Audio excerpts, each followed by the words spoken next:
Bonjour à toutes et à tous et bienvenue dans un tour de commandement, l'endroit où on va leur parler du commandeur, ici Thibaut. Et Emeric. Et aujourd'hui, eh bien, oui, on arrive au bout des decks Fallout. Ouais. Toujours un petit accomplissement personnel dans ces moments-là. C'est ça. Ouais, et aujourd'hui on va aborder un dernier deck Le deck mutant. Menace mutante Sultai avec de la radiation dedans.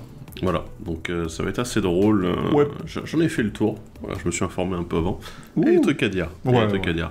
Voilà, ça va être assez intéressant et du coup on va vous analyser tout ça. Mais avant, La pub. on vous rappelle que vous pouvez nous suivre sur les réseaux sociaux, sur Facebook, Twitter et Instagram, pour avoir toutes les news de la tour. Alors bon, c'est essentiellement les publications pour les vidéos et les lives, donc voilà, si jamais vous n'avez pas YouTube ouvert, ou que YouTube ne vous informe pas, ou vous n'êtes pas abonné, mais que faites-vous? Voilà, abonnez-vous également à la chaîne, profitez-en. Et bien vous pouvez aussi savoir que on fait des lives sur Twitch régulièrement chaque semaine, donc voilà, si vous voulez nous voir faire d'autres choses que ce qu'on fait en vidéo, bah, n'hésitez pas à aller jeter un petit coup d'œil. Et on a une chaîne secondaire des replays qui Escalé. vont arriver un jour, Ouais. peut-être. Non, voilà, il y a déjà une bonne partie des replays de tous les lives qu'on a fait, mais bon, on a beaucoup de retard, donc un jour ça sera publié, puisqu'ils sont mis de côté. Mais voilà, il faut laisser le temps. Voilà. Oui. Bref. Donc du coup, n'hésitez pas à les suivre également, les archives de la tour de commandement pour tout ça. Sinon, on va remercier déjà nos tipeurs de la tour de commandement, et notamment nos tipeurs au rang de grands mécènes, j'ai nommé Amarok, The Fish Spirit et Evil Devil. Evil Devil. Sortisserie. Evil Devil. Evil Sortisserie. Sortisserie. Voilà. Donc un grand merci à tous les trois déjà pour votre soutien et un grand merci à tous les tipeurs et les tipeuses de la tour de commandement en général. Ça nous permet de continuer, d'avoir les moyens financiers, bah déjà de continuer à avoir déjà le temps, c'est con, mais voilà. Déjà pouvoir prendre le temps de faire tout ça, avoir l'argent pour payer tous les spots qui nous éclairent à chaque vidéo. Quelle horreur. Et le chauffage aussi, et le loyer pour le studio. Donc voilà, un grand merci à vous tous.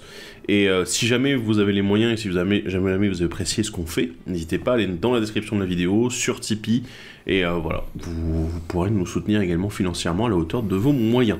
Voilà, donc un grand merci à ceux qui nous soutiennent et à ceux qui nous soutiendront prochainement. Sinon, avant qu'on passe à la vidéo en elle-même, il faut quand même signaler que, alors au moment où on tourne cette vidéo, on vient tout juste d'atteindre les 10 000 abonnés sur la chaîne YouTube. C'est quelque chose. C'est pas mal, c'est un bon chiffre. C'est un peu bizarre de s'en rendre compte d'ailleurs. Oui, ça fait beaucoup de monde. T'imagines dans un stade? C'est un stade. C'est un stade. C'est un stade plein. On va louer le stade de Reims pour une rencontre. Ouais, bah, oui, tiens. Il y a combien de places dans le stade de Reims? Vas-y. Voilà, mais du coup, grand merci à toutes les personnes qui nous suivent, qui nous soutiennent depuis 5 ans et demi maintenant. La vache.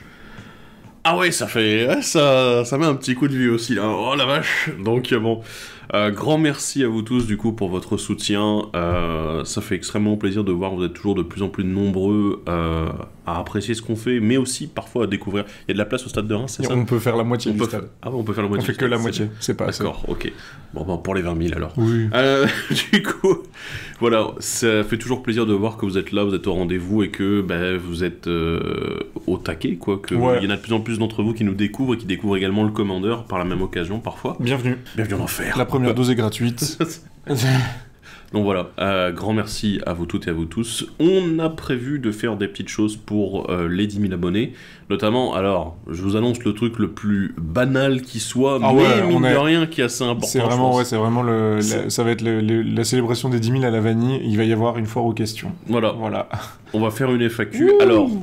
on va publier une petite vidéo sur les différents réseaux sociaux, sur tous les endroits où vous pouvez les retrouver, pour que vous puissiez poser vos questions dessus, donc préparez-les, ça va arriver assez rapidement, et surtout, voilà, le temps pour poser les questions ne sera pas 2 mois, quoi, donc voilà, en l'espace de quelques jours, il faudra poser vos questions pour qu'on puisse ensuite y répondre. Et il y aura d'autres bricoles, mais ça va être... Ce soir, on vous garde la surprise, voilà. On vous donne le truc le plus standard possible en preview, donc voilà. C'était ça ou aller dans une boulangerie. Pour un gâteau. Waouh. Un gâteau des 10 000, et puis on le mangeait en live devant vous. Voilà. Faudrait le faire. On va peut-être le faire en fait. Bref. Du coup, merci, et on va continuer avec la vidéo. Ouais. Donc aujourd'hui, on s'attaque au deck Menace Mutante, un deck qui aime beaucoup la radiation. C'est ça. Voilà.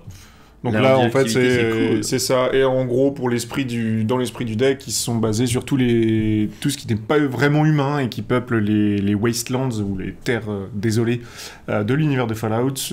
Donc, qui vont littéralement du 1 au dernier, puisque les deux commandants, en fait, sont issus du premier et du dernier, respectivement. Ouais. Donc, expliquons un petit peu la mécanique des marqueurs radiation. En fait, à la manière des marqueurs expérience ou énergie, c'est les joueurs qui vont les avoir. Comme ce sont des marqueurs, ils sont proliférables, ce qui est toujours intéressant pour certains styles de jeu, n'est-ce pas? Dans le deck, on va avoir des choses qui vont donner à un joueur, à tous les adversaires. Donc bon, ça, on aura l'occasion de le voir au fur et à mesure. Et surtout, en fait, du coup, après la première phase, au début de la première phase principale, si vous avez des marqueurs radiation sur vous, vous allez meuler autant de cartes dessus de votre bibliothèque, et ensuite, pour chaque carte non-terrain qui a été meulée de cette manière, vous allez retirer un marqueur radiation. Et perdre un point de vie. Voilà. Mais ce qui est assez intéressant, c'est que du coup, si jamais vous meulez des terrains, en fait... on garde tout, et ça se cumule, Voilà. Et en fait, au bout d'un moment, tu te rends compte que t'en as 4, 5, 6, et ça commence à faire beaucoup par tour. Ouais, parce que par tour, ça fait quand même beaucoup. C'est ça. Voilà. Donc ça, c'est le cœur de la capacité de ce que va faire plus ou moins le deck, et à côté de ça, on a une petite synergie avec des mutants. On va avoir une synergie qui va être tournée vers le cimetière, etc. Mais on va voir ça au fur et à mesure. Parce qu'en plus... Le deck fait quand même beaucoup d'automeules. Ouais. Voilà, donc, il en tire parti, du moins. En fait, tout le monde va être radié. Et le deck vous encourage, vous irradier encore plus vous. Mais pour la bonne cause. Comme d'habitude, on va parler des commandants principaux, des autres commandants qui peuvent pas être à la tête du deck, mais qui sont des créatures légendaires intéressantes. Beaucoup de créatures légendaires. Et on parlera ensuite des cartes exclusives. Et puis, à la toute fin, des quelques rééditions sympas dans le deck. Donc il y a beaucoup de choses à voir et on va pas trop tarder. Voilà. Ouais. Sur ce, let's go, on commence avec l'Homme-Phalène Sage, ou le Sage Homme-Phalène, qui coûte 4, dont un noir, un vert et un bleu. C'est une créature légendaire insecte et mutant 3-3 vol, et à chaque fois que l'Homme-Phalène arrive sur le champ de bataille ou attaque, chaque joueur gagne un marqueur radiation. Et à chaque fois qu'au moins une carte non-terrain est meulée, ciblée jusqu'à X créatures, mettez un marqueur +1/+1 sur chacune d'elles, X étant le nombre de cartes non-terrain meulées de cette manière. Ouais. Ce qui est vraiment, vraiment stylé et qui permet du coup d'avoir rapidement tu vas rapidement avoir envie de taper avec ton commandant et tenter d'aller chercher les 21 points chez quelqu'un. Et c'est d'autant plus cool puisque en fait du coup on va jouer rad. Et, le deck va être poussé pour jouer radiation et donc il va être poussé vers la meule. Et on sait tous que meuler tout le monde à la mort c'est un peu compliqué. Donc en fait ce qui est assez cool avec les radiations, ils ont réussi un peu à contourner ce truc un peu compliqué. Où en fait du coup il y aura aussi de la perte de vie. Et en même temps, toi, tu grossis ton board. Donc, en fait, tu vas pas avoir le cul entre 3 chaises, mais juste tu vas avoir 3 choix pour buter quelqu'un. Et ça va être assez facile, en fin de compte, de jouer meule dans ces conditions-là. Et mine de rien, c'est pas mal fort. C'est vraiment bien. Moi, ce que j'aime, c'est qu'en fait, tu peux jouer meule global, parce que toi aussi, et Voltron en même temps. T'es là, what? Qu'est-ce qui se passe? Alors, Voltron, oui et non, parce que le souci, c'est que tu pourras ça va être que, entre guillemets, tu mets un marqueur. Oui, voilà. Mais après, sur un tour de jeu, en fait, si t'as bien irradié tout le monde... Sur un tour de table, tu prends 4 marqueurs. Il peut prendre 4 marqueurs très facilement, quoi. Donc voilà, ça, c'est intéressant. Moi, ce que j'aime bien, en fait, c'est que cette carte-là, je vois beaucoup d'éléments. Je vois 2 fois marqueur dessus, radiation et marqueur +1/+1. Du coup, ce qui me donne envie de dire prolifération. D'autant plus qu'on a le bleu et le vert. Et le noir. Le noir est bien aussi. Le noir prolifère un peu, mais c'est pas forcément ma couleur préférée pour la prolif. Mais donc déjà, moi je me dis nickel. Je vois arriver sur le champ de bataille, du coup, ce qui me fait dire blink. Oui, aussi. Pourquoi pas? Et je vois l'automeule, donc et puis c'est bleu noir vert. Il y a un monde où tu boucles Narumea, bien sûr. Tout le monde a, je sais pas, 90 marqueurs truc, tu passes ton tour, tout le monde va se mêler, tout le monde perd, c'est à toi, t'as gagné. Enfin, parce que la radiation, tu le dis, se fait au début de la première phase principale. Oui, il faut faire toucher tout le monde. Donc mais c'est faisable. C'est faisable. Ouais, c'est assez intéressant. J'aime beaucoup en tout cas le design. Il y a quelque chose de simple, il a une capacité d'évasion qui est efficace, il a un bon body de base, et il fonctionne bien en fait, tout seul. J'ai presque envie de dire vraiment tout seul, j'ai l'impression qu'il fonctionne bien. En fait, alors avec le support du deck, ça va être encore meilleur. Oui, voilà, c'est ça. C'est vrai que du coup, il y a quelques cartes dans le deck qui seront encore plus pratiques pour augmenter la radiation, ou du moins pour la faire de façon différente. Mais c'est vrai que t'as pas forcément besoin d'avoir tout le support radiation pour faire fonctionner l'Homme-Phalène. De base, lui, il fait déjà quelque chose. C'est ça. Et ses 2 capacités sont liées. C'est ça, exactement. Et voilà, je vais faire un comparatif tout de suite. En comparaison avec certains des autres decks qu'on a analysés, enfin notamment ceux qu'on a analysés ensemble, je trouve que justement là en fait on est face à un des rares commandants où il y a vraiment tout le support. Ah oui, bah il dessus. fait tout seul. Hein. Il fait tout seul. Ouais. Et c'est l'un des rares qui fait ça. Mais c'est aussi son problème, parce que du coup il va être tendance à être beaucoup plus snipeable par les adversaires qu'autre chose. Mais on joue en Sultai, donc techniquement t'es censé pouvoir soit le faire ramener, soit, surtout si tu joues de l'automule, t'auras de la réanimation dans le pack, soit avoir assez de protection quoi, dans ces couleurs. Ouais, mais bon, très intéressant. Ouais. On passe au second commandant du deck, potentiel, du deck, qui est le maître mutant transcendantal, qui n'a absolument rien à voir avec Doctor Who. Créature artefact légendaire et mutant, qui coûte un incolore, un noir, un vert et un bleu. C'est une 2-4, et quand il arrive sur le champ de bataille, un joueur gagne 2 marqueurs radiation. On peut l'engager, mettez sur le champ de bataille sous votre contrôle une carte de créature ciblée dans un cimetière qui a été mêlé ce tour-ci. C'est un mutant vert avec une force et une endurance de base 3-3. Elle perd ses autres couleurs et ses autres types de créatures. Ok, intéressant. Ça me rappelle un petit peu le dieu Scarabée, dans le même genre, qui ramenait sous forme de 4-4 zombies des créatures. Mais là, c'est... Bon. Oui. Mais là, il n'y a pas de quoi payer. Là, il n'y a pas de quoi payer, il faut l'engager, mais par contre, ça doit être mêler ce tour-ci. Voilà. Mais dans les faits, bon... Ça va être assez pratique, quoi. Ouais. Et moi, il y a un autre truc. Est-ce que tu connais Intruder Alarm? Oui. Voilà, parce que Intruder Alarm dégage toutes les créatures à partir du moment où une créature arrive en jeu. Avec Altar of the Brood. Oui, avec Altar of the... Oh la vache. Oh. Intruder Alarm à Altar of the Brood, tant que tu meules une créature, tu t'arrêtes pas. Sachant qu'en plus, Altar of the Brood, c'est... Quand un permanent arrive sur... Non, c'est tous les adversaires. C'est tous les adversaires. Tous les adversaires qui meulent. Ça. Donc ouais, tu peux faire pas mal de conneries. Oh la vache. Quand un permanent arrive en jeu sous ton contrôle. Ouais, ça paraît plutôt pas mal, quoi. Alors... Lui, par contre, contrairement à l'homme phalène, il est moins à fonctionner tout seul. Il met des petits marqueurs radiation. Lui, par contre, il va avoir besoin de... Il a besoin du support, quoi. Bah, le support, ça va être les decks adverses. Ouais, souvent, Parce que je sais pas si t'as vraiment envie de... Alors, tu peux le jouer vraiment automeule, ou t'es vraiment sûr que ce soit toi qui l'es prêt. Automeule animateur, avec des ETB intéressants, moi je suis preneur, je pense. Ouais, mais je sais pas, moi, l'idée de me dire que ça va être les autres... Je trouve ça rigolo aussi. Enfin, ça peut donner une vibe au deck où tu dis, je sais pas avec quoi je vais jouer, je vais voir ce que vous avez. Je joue avec vos decks en fait. C'est ça. C'est le fameux deck, je pique vos decks, c'est légèrement meilleur de mon côté, quoi. Ouais. Non, là-dessus, en effet, ça peut fonctionner aussi. Moi, j'aime bien parce qu'il y a les deux options disponibles. Et elles sont elles sont relativement différentes, quoi. Ouais. Il peut se passer beaucoup de choses, mais il est assez cool, les stats sont bonnes, je veux dire... Il n'y a rien de créature choquant, artefact, ouais. Bon, après, c'est justifié par le lore, donc voilà, tu peux pas vraiment passer à côté. Mais non, il y a vraiment quelque chose de particulier autour de ça. Je sens aussi quand même le commandant un peu combo. Hein. Oui, donc, là, bien, t'as dit Intruder Alarm, j'ai nommé une autre carte, bon. Après, t'as toujours l'option de il faut qu'il y ait une carte de créature systématiquement dans un cimetière. Ouais, bien sûr. Enfin, qui arrive, qui a été mise ce tour-ci. Après, c'est vrai que même si tu fais... à un moment, tu fais un tour de meule avec Altar of Hotel et juste, il n'y a pas de créature. C'est pas grave, il y en a une autre qui a été meulée juste avant, donc je la ramène. Voilà. Mais c'est jouable, hein. Ça va être assez intéressant. Surtout que Altar of the Brood, c'est sur chaque permanent qui a joué. Oui. Donc aussi... tu vas lander, tu vois, genre... par exemple, voilà. Donc c'est assez efficace. On va enchaîner avec les autres créatures légendaires du pack qui ne sont pas des commandants. Qui ne sont pas les commandants potentiels du deck, mais qui sont quand même des commandants. Ouais. Voilà. Et on va commencer avec les multicolores pour vous montrer un petit peu tout le bordel. Et on commence... J'ai le droit au gros monsieur, moi. Ouais. On va commencer avec l'agent Frank Oregon, ou Origan. Frank Oregon. Frank Lépice. C'est l'épicier du coin. Du coup, une créature légendaire, mutant et guerrier, 8-6 pour 7, dont un noir et un vert. Il a le piétinement, évidemment. Il est indestructible tant qu'il a attaqué ce tour-ci, et à chaque fois qu'il arrive sur le champ de bataille ou attaque, proliféré 2 fois. Ouais, en même temps, c'est un bon support, hein, que ce soit pour le maître ou pour l'homme phalène. Donc voilà, ça va être la vibe un peu du deck, c'est que on va avoir beaucoup de mutants qui vont avoir des interactions avec les marqueurs, que ce soit, comme on l'a dit, +1/+1, ou des marqueurs radiation. Et là, en l'occurrence, celui-ci est vachement bien, puisqu'il sert d'agent de prolifération, tout simplement. Moi, ce que j'aime bien, c'est qu'avec l'homme phalène, il fonctionne très bien. Si jamais l'homme phalène lui met un marqueur, t'es là, ça c'est fait. Il a un marqueur sur lui, il va proliférer 2 fois au moment où il attaque, il est déjà à 10 de patates. T'es là, waouh, c'est assez con, quoi. Mais Ah non. De quoi ? Il aura plus.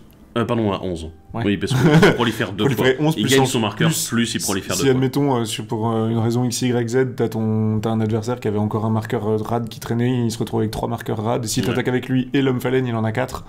Oui, non, c'est un petit peu con là-dessus. C'est un deck qui snowball très très vite sur certaines phases. Hein. Après, il coûte 7. Du coup, Ouais, en mais... tant que commandant à la tête de son propre deck, Ah, si. bah disons qu'il y a du vert, quoi. C'est le seul truc qui me fait dire, mais en fait, c'est jouable. Oui. Il y a du vert et puis il y a infection. Ouais, il y a infection, ouais, voilà. Et puis bon, il y a aussi toutes les créatures qui font quand une autre créature arrive en jeu, elle arrive avec un marqueur plus sûr. Ouais, par exemple, ouais. Là, donc bon... il y a des trucs à En fait, faire. il peut arriver, il peut déjà être à 11 de patates pour ça. les faire en 2 fois, t'es là... Faut lui donner assez. Oh, double initiative, célérité, vas-y. Les boots. Non, ça va être compliqué, mais bon, double initiative, c'est Non, mais pas les le bots. plus courant. Mais ouais, les bots, oui, ce sera très bien. Mais ouais, ça paraît bien concon. Ouais. Donc, Belle ouais. bête. Belle bête. Si vous voulez jouer bien gros comme il faut avec des marqueurs... Et qui a l'air assez, Pourquoi mine de pas. rien, assez simple à faire, quoi. Mmh. Avec maintenant tous les trucs qu'on a qui mettent incidentellement un marqueur sur une créature. Passage, j'en profite pour rappeler qu'en noir, il y a une créature qui donne le contact mortel aux créatures qui ont des marqueurs plus Ah en oui, plus c'est un. vrai, il y avait... Voilà, excusez-moi, mais on sort le package complet parce que là, il y a un potentiel, quoi. La carte suivante, on va en parler, mais un petit peu moins parce qu'il est moins percutant, dirons-nous. C'est Marcus, le maire mutant, créature légendaire mutant et conseiller. C'est une 4/4 pour 3 incolores, un vert et un bleu. Il a vigilance et piétinement. Et à chaque fois qu'une créature que vous contrôlez inflige des blessures de combat à un joueur, piochez une carte si cette créature a un marqueur +1/+1 sur elle. Si ce n'est pas le cas, mettez un marqueur +1/+1 sur elle. Ça, c'est cool, je trouve. C'est l'inverse d'Origan. Marcus, il a pas franchement envie d'attaquer. Ouais, non, bah c'est un conseiller, donc du coup, tu sens qu'il est là plus pour le soutien. Il fait un gros support. Ouais. En plus, ce qui est quand même assez débile, c'est qu'il trigger à chaque créature. Ouais. C'est pas... Ouais. C'est pas si vous avez touché avec au moins une créature. Non, c'est chaque créature qui touche un joueur. Je la vois bien dans le nouveau deck là qui vient de sortir, Ondin Explore. Ah oui, voilà. Tu as dans les bonnes couleurs, c'est pas un Ondin, mais c'est pas grave, hein, avec tout ce qui a exploré, tu tu auras plus ou moins un marqueur, donc là tu vas piocher fort. J'explore, je pioche, ouais, ok, d'accord, bon ben ça va aller. C'est ça. Et si par malheur, t'en as un qui avait pas de marqueur, bah il en chope un, quoi. Non. Après, on peut le jouer bleu-vert évasion, ou bleu-vert Ouais, marqueur, ça va être un deck le premier Edric, hein. Ezuri, par exemple, Ou Edric. ou le dernier, oui. Ou Edric, en effet, ouais, il y a pas mal de choses. Tu peux jouer avec le vol, Second tu peux jouer avec Ezuri. De quoi, le T'as second dit le premier Ezuri, le premier Le Ezuri, premier bleu Ezuri vert. avec le vert. Pardon, désolé. Je pensais au premier Ouais. bicolore. Ouais. Voilà. Non, Et, mais ouais. Marcus, il il est pas mal, il est moi, moins j'aime bien. impactant que ce qu'on vient de voir, mais il est rigolo. En même temps, Franck, c'est un peu... Franck est un Vas-y, peu con. c'est tout pour ma gueule. Et Marcus, c'est un peu, justement, je fais un soutien global, quoi. Ouais. Qui, mine de rien, moi, je pense que c'est pas forcément le commandant qui va être ciblé le plus. Ah bah non, du coup non. parce C'est un que- bon bah, support. Alors, c'est quand même assez fort, hein. Oui, Ce qui met les marqueurs où il fait piocher les cartes. C'était là... ça va, oui, ça fait pas des rien, choses. quoi. Ouais, mais ça peut être assez fat. Mm. On continue avec Raoul, Très Raoul. Pistolero, Ouais. à une créature légendaire zombie mutant et gredin qui coûte 3, dont un bleu et un noir, c'est une 1/4. Une fois pendant chacun de vos tours, vous pouvez lancer un sort parmi les cartes dans votre cimetière qui ont été meulées ce tour-ci. Et en l'engageant, chaque joueur meule une carte. Ils ont pas mis Ouais. le type ghoul. Non. Alors, fun fact, du coup, dans la version originale de New Vegas, où il y a Raoul, c'est Danny Trejo qui donne sa voix. Donc on a Danny Trejo plus ou indirectement sur une carte Magic. Mais Danny Trejo avait fait des pubs pour Arena à l'époque, si tu te rappelles. Donc la boucle est bouclée. Ah, voilà, ça sert à rien, mais vous le savez. Après, il est pas mal. J'aime bien. Ouais, oui, bah alors dans le deck, ouais, il va être... dans ce deck-là, il est bien, puisque du coup, il va pouvoir... pour avoir testé 2-3 fois le préco, il n'y a rien de plus embêtant que de Peut voir... meuler une bonne Que carte. de voir ta carte passer, tu fais merde. Si t'as ton Raoul, tu te dis bah vas-y, je peux la jouer. Quoi. C'est pas la seule carte dans cette logique-là Non. de tiens, tu peux relancer un truc qui a été meulé ce Ouais. tour-ci, ce qui est très cool. Donc, c'est Ça. assez sympa là. Bon, le engager, chaque joueur meule une carte. Ça c'est rigolo si quelqu'un va s'amuser à tuto à un moment et mettre sa carte au-dessus du deck. Surtout si t'as plus de rad en fait. S'il y a plus de rad, ton ouais, seul ouais, moyen ouais, de ouais. meuler, bah en fait c'est plutôt sympa en fait. Ça fonctionne bien avec l'homme phalène, donc oui, ça peut même bien fonctionner avec le commandant secondaire, le maître. L'autre maître. Je Mais l'appelle comme ça. pas celui. Pas celui de Doctor Who. Encore Ouais. que, il y a peut-être une version du maître qui ressemble à ça. Oui, techniquement, oui. Mais bon, on divague. Mais voilà, le Raoul Pistolero, il a l'air plutôt pas mal. Ouais. Par contre, à la tête de son propre deck, j'aurais peut-être un peu plus de mal.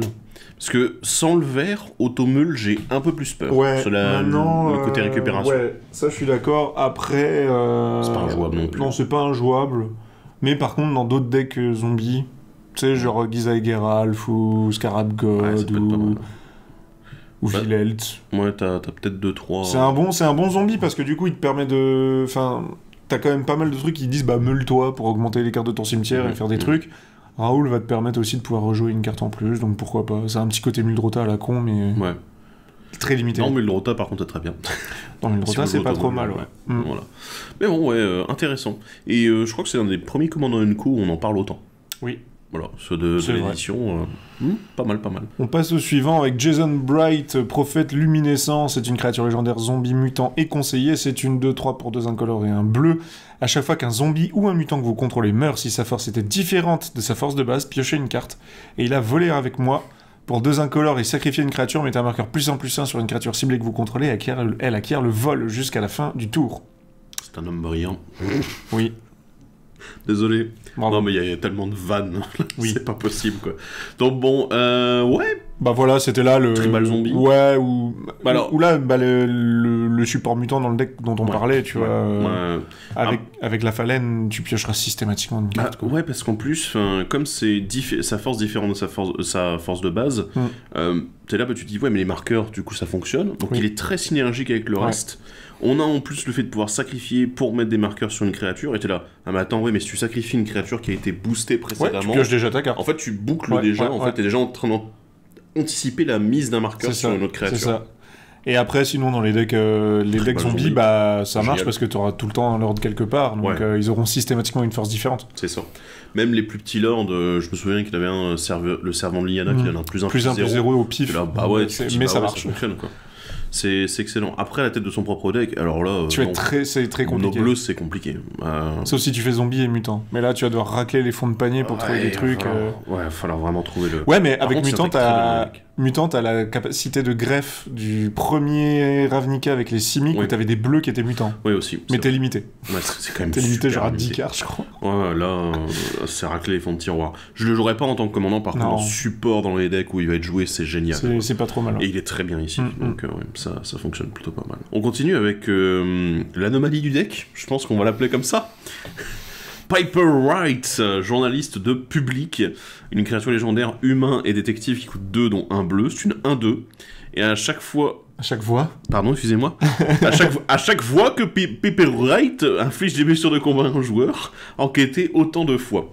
À chaque fois que vous sacrifiez un indice, mettez un marqueur +1/+1 sur une créature ciblée que vous contrôlez. Ouais, Oh, c'est carrément une anomalie. c'est carrément une anomalie. La carte est très très bonne au niveau flavor en attendant, et elle va être très bonne dans les decks où on en a besoin, notamment dans les decks indices qui commencent un petit peu à arriver. Mais oui, effectivement, elle a pas grand chose à faire là. Fallait la mettre quelque part, quoi. Ouais, c'est assez étrange là-dessus. Donc ouais. Après, honnêtement, le fait de mettre beaucoup d'indices en une fois, t'es là, ouais, c'est Autant de pas fois. mal. Enquêter autant de Autant de fois, fois, c'est ouais. c'est pas trop mal. Ouais, c'est plutôt fat. Mm. Le sacrifice d'indices, en plus, encore une fois, c'est pas dit pour leur propre capacité. Donc, Ouais. si tu veux les sacrifier pour faire du mana Avec avec KCI. KCI, voilà, le fameux Ferronnerie du clan Krark, et ben c'est vrai que ça marche pas mal du Ouais. tout, quoi. Donc ouais, c'est super intéressant. Mm. Et puis le côté boost, en fait finalement le marqueur +1/+1, on retrouve quand même une petite thématique, un petit Ouais, lien. mais c'est pas assez pour que la carte soit bonne dans le pack. Ouais, c'est trop léger je trouve Mm, aussi, mais voilà. Je comprends pourquoi est-ce que là c'était probablement l'endroit le plus adapté pour la mettre. Mais ouais, dans le flavor, ça fait bizarre. Ouais. Ça fait très bizarre. On continue avec un de mes préférés. Hancock, le maître ghoul, créature légendaire, zombie, mutant et conseiller. C'est une 2-1 pour 2 incolores et un noir. Chaque autre créature que vous contrôlez qui est un zombie ou un mutant gagne +6/+6, X étant le nombre de marqueurs sur Hancock. Et il a la survivance. Ok. Alors, je comprends ton enthousiasme, mais j'ai l'impression que pour mettre les marqueurs, par contre, ça va être un peu galère en dehors du deck. Par contre, Ouais. dans le deck ici, Ouais, parce que c'est ce Oh qu'on la disait, vache. c'est ce qu'on disait, c'est que avec la mécanique de l'homme phalène, c'est super maintenant. Ah, c'est c'est vrai que absurde. quand tu joues zombie en général, les lords ils donnent un bonus global, ils vont pas mettre il y en a très peu qui vont utiliser des capacités des marqueurs +1/+1 quoi. ou alors c'est uniquement sur leur gueule. C'est ça. Voilà, ceux Et qui, là, je pense. survivance, il l'a déjà, donc... Ouais, donc il n'y a pas 36 Non. moyens en fait derrière. Après, si, il y a Ouais. un certain enchantement qui permet de mettre des marqueurs en payant ton point de vie. Oh, ouais. Alors, Ouais, c'est ouais. probablement le meilleur là-dessus. Ça. Bon, après, on peut aussi penser aux marqueurs capacité. Oui, en effet, puisque c'est pas marqué marqueur Voilà. +1. Donc tu peux ouais. compter les marqueurs capacité ou... Voilà. Bon, évitons les marqueurs -1/-1 parce que sinon il meurt. Oui, ça va être un peu compliqué. Mais ouais, voilà, Mais- pareil, à la tête de son deck, non. Ouais, Dans un deck zombie, pourquoi à la pas. limite, allez, vraiment, en prenant les rames et en disant vas-y, je vais essayer de faire un Ouais, truc qui non. corresponde vraiment, mais ça va être un peu compliqué. Difficile. Ouais. Mm. Par contre, dans les decks zombies, ça peut être bien. Ça peut être jouable. Si tu joues avec des marqueurs, en Ouais. effet, ça peut être pas mal. Voilà. Mais ouais, par contre, dans ce deck-là, ça a l'air bien débile. Oh, ouais. Mhm. Ouais. Parce que, encore une fois, on n'est pas que sur zombie, on est sur zombie et ou mutant. Ouais, et marqueur plus un plus un. Et marqueur. Cool, le tout boucle. On enchaîne avec commandant vert. Harold et Bob, nouveaux humains originels, une créature légendaire Sylvain et mutant. Aïe aïe. Oui, Il y a Sylvain Barbe qui a mal au cul. c'est à des mon âmes avis. arbres. Qui coûte 3 dont un vert. C'est une 3-3 vigilance portée. Et quand Harold et Bob meurent, s'ils étaient une créature, renvoyez-les sur le champ de bataille. Ils sont un enchantement aura avec enchanté, une forêt que vous contrôlez. Et la forêt enchantée a... Vous l'engagez, ajoutez 3 manas d'une couleur unique de votre choix, vous gagnez 2 marqueurs radiation. Et Harold et Bob perdent toutes leurs autres capacités. Alors, bon, à la fois pas grand chose et à la fois des trucs à dire. Non, en vrai, c'est juste dans le deck, ça va être bien parce que ça va te permettre de ramper. Tu vas vouloir les tuer. Le problème, c'est qu'on a très peu de moyens de le sacrifier. Ouais. Donc, généralement, les autres, ils vont dire ok, c'est qu'une 3-3, je m'en fous, je prends 3. Je vais éviter de te laisser te ramper et surtout que tu gagnes des marqueurs radiation Ouais. pour que tu puisses faire grossir ton board. Voilà. Parce que le retour en investissement est quand même super intéressant. Ouais. Dire vas-y, tu fais 3 manas en plus d'une seule couleur, mais celle que tu veux. Ouais, bah. Là, c'est pas mal. Donc, surtout pour une créature qui coûte que 3. C'est ça, et en fait, quand on part du principe que de toute façon, ton commandant va se faire. À un moment, ils vont essayer de se débarrasser à vue du truc. Il aura besoin de mana, donc. Bon. Ouais, non, ça fonctionne. Après, voilà, comme tu dis, c'est pas un jeu sacrifice, donc du coup, C'est c'est ça, peut-être- c'est un peu compliqué un de peu s'en plus débarrasser compliqué, si on arrive à les jouer. Ouais. Voilà. Après, sinon, même à la. Sinon, si tu veux les jouer dans leur propre deck, je sais pas trop ce que ça peut donner. Déjà, pourquoi Tu peux mono-green ramp avec... Ouais, mais c'est pareil, il faut que tu puisses le sacrifier. À part Greater Good. Greater Good. Oui, bah voilà, mais c'est. Ouais, Greater Good ou Food Chain. Mais combien même t'en fais Ouais, pas non, mais grand-chose. bah, c'est juste pour faire beaucoup de mana sur un tour, mais alors derrière, il faut vraiment une utilité, Puis quoi. c'est ton commandant qui retournera très difficilement en zone de commandement. Oui, à moins que tu puisses sacrifier les forêts, ce qui est faisable aussi. Oh. Mais bon, là... Sors les rames. Là, on sort les rames et on est en mode, bon, bah voilà, Ouais, hein, ouais. ça va être- Non, ouais, c'était mini. C'est rigolo, mais amusant dans le deck, mais même pas en dehors, quoi. Voilà. On passe à la suite avec Lily Bowen, grand-mère enragée, créature mutant et guerrier, qui coûte 3 incolores et un vert. C'est une 0-0 avec la vigilance. Elle arrive sur le champ de bataille avec 2 marqueurs +1/+1 sur elle. Au début de notre entretien, doublez le nombre de marqueurs +1/+1 sur Lily Bowen. Si sa force est inférieure ou égale à 16, sinon retirez-lui tous les marqueurs, sauf 1. Puis vous gagnez 1 point de vie pour chaque marqueur +1/+1 retiré de cette manière. LOL. Très LOL. Très très très LOL. Doubler le nombre de marqueurs, ça va aller assez vite, d'autant plus que si vous pouvez augmenter le doublage de marqueurs avec Hardened Scales, enfin les équerres renforcés ou bien tous les doubleurs de marqueurs plus importants. Livre primordial. Hydroprimordial, enfin voilà, c'est... Mais ça peut aller très vite en fait. Ouais. Le seul truc que je regrette, c'est qu'elle n'est pas le pétinement. Bah, elle l'a pas là, mais... si Oui, tu joues- oui, bon, c'est pas forcément un problème. Ouais, voilà, en mono vert, ça sera pas le problème. Surtout avec tous les marqueurs plus 1 plus 1, Ouais. les trucs qui disent « Ah bah tiens, toutes tes créatures avec les marqueurs, elles ont pétitement, là !» Donc oui, non, ça existe à fond. Après, c'est plus drôle qu'autre chose, moi je... Voilà. Après, dans le deck, ça peut être fort. Ouais. Enfin, ça tabasse, quoi. un Ouais, peu, mais- parce qu'en fait, tu peux aussi faire tes maths correctement pour la faire monter à 15. Oui, bien Tu sûr. vois, et aller mettre un coup à quelqu'un, et après, t'as un Ozolite, et tu garderas tes marqueurs, tu vois. Autant plus que si tu doubles les marqueurs... Ah non, aux Zolite, ça fonctionne pas. Non, parce que là, tu les retires, mais si tu t'en débarrasses. Ah oui, d'ailleurs, si tu t'en débarrasses, oui, ça paraît pas mal. Mais après, par contre, c'est vrai que si tu doubles et qu'ensuite tu dois tout retirer sauf 1, bah, si t'es arrivé à 15, t'as réussi à faire tes maths, comme tu dis, bah, tu regagnes 29 points de vie, quoi, d'un coup. Donc, t'as beaucoup de tempo, en fait, dessus Ouais, aussi. ouais. C'est de dire, j'agrège, je vais peut-être prendre des coups, mais en fait, le moment où j'arrive à dépasser les 16, C'est je ça. regagne des points de vie, quoi. C'est ça. Sinon, dans le deck, bof. Ouais, c'est un peu... Je vois la logique marqueur. Ouais, logique tout. marqueur avec un petit... Parce que c'est un mutant, mais c'est vrai que sinon, après... Ouais, c'est plus marrant qu'autre chose. On continue avec Strong, comédien brutal. Ah oui, je vois la scène. Créature légendaire mutin et berserker qui coûte... mutant, pardon, pas mutin. Et berserker qui coûte 6 dont 2 verts. C'est une 7-7 parade 2 qui a la rage. C'est-à-dire que chaque fois qu'il subit des blessures, vous gagnez 3 marqueurs radiation. Et vous mettez 3 marqueurs sur strong. Vous gagnez des points de vie au lieu d'en perdre à cause des radiations. Je l'aime beaucoup. C'est génial. Je l'aime beaucoup. C'était... Ouais. Non, bah alors j'aimais bien le perso dans le jeu, mais alors en plus maintenant j'aime bien la carte. Bah il est cool. Ah ouais. Et il est très fort déjà, enfin ses stats de base sont absurdes. Les stats de base sont absurdes, il se fuel quasiment, enfin pas tout seul, mais dans le deck t'as pas envie de le bloquer quoi. Ouais. Bah, d'autant plus que tu peux lui mettre des marqueurs avec l'homme Fallen, t'es là, bah oui vas-y on continue. Et après à côté de ça, bah tu counter le truc qui peut faire que certaines personnes sont ouais mais j'ai pas super envie de trop me radier la gueule. Ouais. Là tu t'en fous en fait. Ouais, ah bah là c'est parfait. Là t'as envie d'en mettre plus en fait. Oui. D'autant plus que, enfin je trouve que 3 marqueurs rad, tu te dis ah ouais énorme, quand même. C'est énorme. Chaque fois qu'il prend des dégâts, tu te dis bah attends, je les sors de fight en vert. Ouais, Honnêtement, on peut monter un deck autour sans aucun problème hein, là-dessus. Ouais. Tu dis bah derrière je fais de la récupération de cartes avec le vert, y a pas de problème quoi. Et ouais, c'est vraiment très très bon. What quoi. Avec le nouvel enchantement là qui dit que tu peux récupérer un terrain par upkeep. Enfin ton upkeep. Ouais, c'est très intéressant. Ouais. Et bon. Alors très violent et beaucoup basé autour de lui, mais bon, c'est... Ouais, mais c'est ok. On va maintenant parler des nouvelles cartes. Ouais, et on commence avec le bleu. Et la reine des fangeux, créature crabe et mutant, c'est une 4/4 pour 4 incolore et un bleu. Elle a la vigilance, et quand la reine des fangeux arrive sur le champ de bataille, un joueur ciblé gagne 2 marqueurs radiation. À chaque fois qu'au moins une carte non-terrain est mêlée, piochez une carte. Puis mettez un marqueur +1/+1 sur la reine des fangeux. Cette capacité ne se déclenche qu'une seule fois par tour. Aïe. Ouais, mais c'est pas grave. Ouais, t'es sûr? Ah ouais. Ouais, mais je suis pas trop sûr. Si. Le fait que ce soit un joueur ciblé qui gagne les marqueurs radiation et que c'est limité à une fois par tour, c'est sûr que bon, c'est très fort. Dans le deck, tu t'en c'est pas juste les marqueurs, oui. c'est piocher une carte aussi. Donc, ouais. Je sais pas, moi j'aurais préféré qu'elle mette un marqueur à tout le monde. Ouais, mais dans le pack, c'est pas gênant. Tu vois, elle arrive un tour après le Fallen, donc à la limite, tu pourras au moins attaquer pour être sûr de pouvoir remettre au moins un marqueur à tout le monde. Le timing est plutôt bon. Ouais, mais par contre, vraiment, la pioche de cartes en plus pour avoir réussi à l'avoir et qu'elle fasse un tour de table, c'est quand même la plus-value que tu veux en fait dans le deck. Hein, donc, oui, c'est tellement bien. Ouais. Et mine de rien, le fait de cibler un seul joueur sur les effets de radiation, puisque du coup, c'est plus ou moins la RNG qui va décider de si oui ou non les gens vont se débarrasser rapidement de leur rad ou pas. Ça te permet aussi soit de rééquilibrer, soit vraiment d'en focus un bien précis. D'accord, ouais, en effet. Et c'est pas si dérangeant, tu vois. Ouais.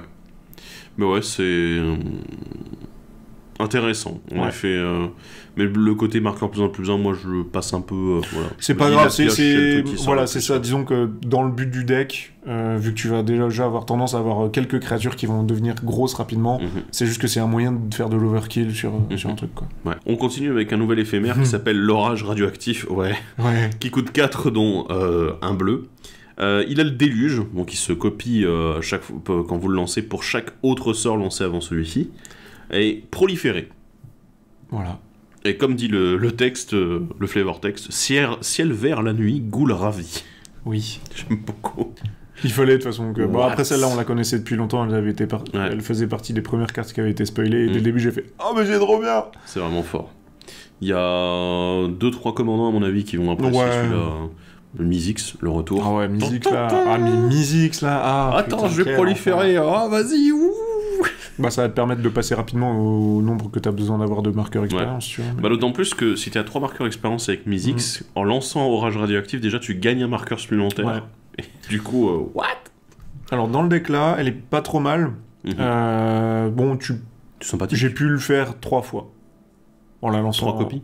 Ouais, j'ai pu faire 3 copies en plus du sort. Parce que j'avais des sorts de rampe au début. Puis tu sais, tu fais... Bon, on sortait d'une phase où je me suis pris une rift.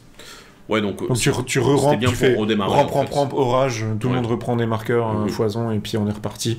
Ouais, bah de toute façon, c'est... Gagner avec le deck là, c'est un deck qui grind, hein. C'est pas un deck qui va exploser, tu vois. Il va y avoir 1 ou 2 gros tours, certes. Il y a peut-être 2-3 moyens de le faire, mais c'est pas, c'est pas l'essence même du deck. C'est ça, mais alors dans le deck, elle est incroyable. Après, voilà, comme on a dit, il y a probablement beaucoup de decks qui peuvent s'en servir. Tous les jeux marqueurs +1/+1. Voilà, tout à l'heure, on parlait des ondins de tout à l'heure. Mais honnêtement, dans le deck ondin, à mon avis, il tabasse. Hein. Ouais. Puisque bon, en plus les sorts sont pas Avec chers à Super côté, Friends. donc Super Friends, ouais, Super Friends ça va être plus compliqué de déluge correctement. Bah ça dépend, parce qu'en fait, finalement, t'as des sorts, enfin t'as des tours où tu vas juste faire des activations de Planeswalker, et c'est un éphémère, donc en fait, tu vas pouvoir patienter, attendre qu'il y ait une pile intéressante, et tu fais, au fait, Oui. je fais orage radioactif, tu vois. Oui, parce qu'on rappelle que le déluge ne se déclenche pas que... Enfin, ça se copie pas que pour vos sorts lancés. ouais. C'est tous les sorts lancés C'est ça. ce tour-ci. Donc vous pouvez attendre qu'un adversaire fasse un gros tour pour du coup derrière Ouais. enchaîner avec Ouais, votre ouais. orage radioactif. En effet, c'est intéressant là-dessus. Oui, c'est vrai que je l'avais pas vu comme ça. Mais... Parce que c'est assez rare qu'on ait du déluge en éphémère, finalement. On a eu beaucoup de sorceries Oui. rituelles. Non, bon, très bien. La carte suivante, c'est Lutte pour le projet Pureté. C'est un enchantement qui coûte 3 et un bleu. Quand il arrive sur le champ de bataille, on choisit Confrérie ou Enclave. Si on choisit Confrérie, au début de votre entretien, chaque adversaire pioche une carte, et vous piochez une carte pour chaque carte piochée de cette manière. Ou Enclave, à chaque fois qu'un joueur vous attaque avec au moins une créature, ce joueur gagne autant de marqueurs radiation x 2. La carotte ou le bâton, quoi. C'est carrément ça. Hein. La confrérie, moi j'aime bien le concept, c'est presque du groupe hug. Ouais. C'est là en mode, oh bah vas-y, vous piochez tous une carte, mais moi j'en pioche autant. Ah d'accord, ok. Bah faut bien que j'ai un bénéfice, je vous fais piocher une carte en plus. Puis au début de mon entretien, ce serait dommage, quoi. Bah en plus c'est le meilleur moment. Ça veut dire que l'adversaire, bien sûr. Ils, Ah bah oui, parce ils que si ont tu accès joues à la pas, carte pendant 2 tours au Toi, minimum. toi, tu dois t'en défausser, quoi, si Ouais. jamais tu peux pas Ah la ouais, faire. Oh là attends. là. Voilà. Mais l'enclave, ça paraît vraiment bien, quoi. Mm. Ah ouais, x2. Mm. Pour le nombre de créatures... Attends, c'est... Avec au moins une créature. Ouais, ouais, au moins une créature, c'est pas pour chaque créature, heureusement. Ce serait con. Mais ouais, pas mal du tout. Si, bah si, regarde, ce joueur gagne autant de marqueurs. Ah oui, pardon, oui, radiation. C'est pour chaque x2. créature. Non, non, mais oui, c'est pour chaque créature, en effet. C'est une bonne carte de défense, puisque de toute façon, au bout d'un moment, les gens en auront marre de prendre le Fallen dans la tronche, donc ils chercheront à essayer d'aller vous prendre, donc... Ou de groupe hug. ou de groupe hug, ouais, mais si, oui. Ouais. Oui. On continue avec... J'adore cette carte. Oui, moi La aussi. radmouette vexatoire, une créature oiseau et mutant qui coûte 2 dont un bleu, c'est une 1-2 vol. Et à chaque fois que la radmouette inflige des blessures de combat à un joueur, ce joueur gagne 2 marqueurs radiation s'il n'en a aucun. Sinon, proliférer. Ouais. Alors, en vrai, elle est vraiment très forte. Elle est vraiment très très forte. Et l'avantage, en fait, c'est que, bah, c'est ce que je disais tout à l'heure, c'est que t'as des fois, vu que c'est lié à la RNG, t'auras souvent quelqu'un qui en aura plus. Tu lui mets un petit coup de mouette, il regagne 2 marqueurs. Et au pire, si tout le monde en a un petit peu, bah, tu mets quand même un coup de mouette qui ne sera jamais 1-2. Hein. Enfin, Plus fort, quand même, que... C'est plus fort quand t'attaques quelqu'un qui a déjà les marqueurs ah radiation, oui, en fait. oui. Bah, ça dépend. Ah ouais, à condition que tout le monde en ait, mais... Oui. Tu te dis avec... en fait, en late game, avec le Fallen et des marqueurs plus 1 sur tes créatures, Ah ouais, non, mais... tu te dis, non mais attends, le radmouette, c'est génial, quoi. En fait, cette carte sera jamais une 1-2. Mhm. Ça, c'est sûr. Et en fait, elle arrive tour 2. Enfin, c'est vraiment... La carte est très très bien faite.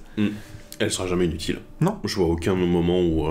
Non, non. Donc voilà, dans vos jeux marqueurs plus 1, ça peut être... Enfin, Ouais. dans vos jeux avec des marqueurs à proliférer, ça Ouais. peut être super, en fait. Donc ouais. La carte suivante, c'est la nuée de mouche Bouffi, créature insecte et mutant. C'est une 0-0 vol pour 3 incolores et 1 noir. Elle arrive sur le champ de bataille avec 5 marqueurs +1/+1 sur elle. Si des blessures devraient être infligées à la nuée de mouche Bouffi pendant qu'elle a un marqueur +1/+1 sur elle, prévenez ces blessures, retirez-lui autant de marqueurs +1/+1, puis donnez à chaque joueur un marqueur radiation pour chaque marqueur +1/+1 retiré de cette manière. Ouais, oui. Si. C'est mignon. Non, c'est fort. Oui, ça c'est fort, parce que bon, 5 marqueurs, tu te dis 5 marqueurs en radiation à tout le monde, j'imagine qu'il n'y a pas beaucoup de cartes qui le permettent. Voilà. Mais... Puis tu peux proliférer dessus, remettre des marqueurs, elle grossit en fait tu à peux chaque grossir, marqueur. ouais, Si c'est... enfin, c'est toujours pareil. Je pars du principe que t'as la Fallen sur le board. Oui. Et même quand tu l'as pas, effectivement, bah, t'as encore quand même une 5-5 vol pour 4. Mhm. Non, mais c'est pas mal. Après, Ouais. bon, voilà, je suis pas très fan de ces créatures qui perdent leurs marqueurs au fur et à mesure, c'est toujours un petit peu... Mais bon, dans la logique de proliférer, me remettre des marqueurs C'est dessus ça. avec les cartes, dans le deck, je vois pourquoi elle est là Ouais. et je vois comment elle Mhm. fonctionne. Donc ouais, c'est une bonne carte là-dessus. Après, en dehors, ça va être plus particulier, quoi. Oui. On enchaîne avec la Goule Sauvage, créature zombie et mutant. 2-2 pour 3 dont un noir, elle a la menace, et à chaque fois qu'une autre créature que vous contrôlez meurt, mettez un marqueur +1/+1 sur la Goule Sauvage. Et quand elle meurt, chaque adversaire gagne un nombre de marqueurs radiation égal à sa force. Toujours bien. Bizarre, un aristocrate, Toujours bien, de toujours nouveaux outils. Ouais. Bah oui et non. C'est très différent. T'as pas franchement envie de gagner suis du pas marqueur sûr. rad. Par contre, dans les decks zombies en automule, attention. Hein. Après on s'en fout, c'est à chaque adversaire, c'est pas toi. Ah oui, merde. Ouais, c'est Mhm. pas mal, hein. Oui, c'est bien en fait. En vrai, c'est pas mal. Moi, j'aime bien. bien en fait. Bah, je me dis qu'avec 2-3 créatures, mais en plus que même s'ils meurent de base, Mais simplement, voilà, il est de 2 et puis baf, Bah, c'est ça simple, meurt. tu... Ça met 2 marqueurs Il te rad faut- sur tes adversaires. Il te faut Ghoul Sauvage, Grave Crawler et Hotel Friction. Ouh. Ah oui, oui, ça peut... Qui a le plus de cartes dans sa bibliothèque, s'il vous plaît? Mhm. Ok, je vais le Ouais. sacrifier autant de fois. Bah, Je sachant vais que sacrifier la Ghoul Sauvage, je passe mon tour. s'ils ont 200 marqueurs rad, on sait très bien qu'ils vont perdre des marqueurs rad et donc des points de vie Ouais. avec au début de tour, donc ouais, ça va être très intéressant. Ouais, ouais. Mais en vrai, il est pas mal du tout, hein. Moi je l'aime Non, bien. ouais, il est cool. C'est simple mais efficace. Mm. Et un peu une nouvelle version de ce que Aristocrate aime Ouais. bien faire aussi. Sur toutes les parties, les mécaniques. Sur toutes les parties que j'ai faites, je suis très triste parce qu'à chaque fois, je l'ai meulé. J'ai jamais pu jouer la Ghoul Sauvage. Oups. Tant Donc pis. bon, voilà. Tant pis. La carte suivante, c'est le Radcafar Fétide de créature insecte et mutant. C'est une 2/2 pour 2 incolores et un noir. Elle a le vol et elle ne peut pas bloquer. Et chaque fois que le Rad Fétide inflige des blessures de combat à un joueur, il gagne autant de marqueurs radiation. Chaque fois qu'un adversaire meule une carte non-terrain, si le Radcafar Fétide est dans votre cimetière, vous pouvez le renvoyer dans votre main. Dans votre main, c'est un peu dommage. J'aime bien, il tape sa meilleure danse. J'étais fasciné par l'illustration. Non, il saute. Là, il te saute dessus, là. Non, là il danse. Hein. Non, il te saute dessus. Non, là il danse.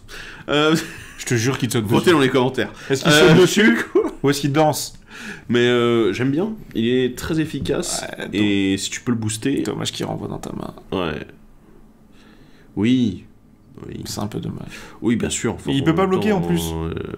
Il peut pas bloquer, mais tu t'en fous. C'est juste un bourrin qui va faire de la radiation Ouais, ouais. en fait sur les adversaires. Hein.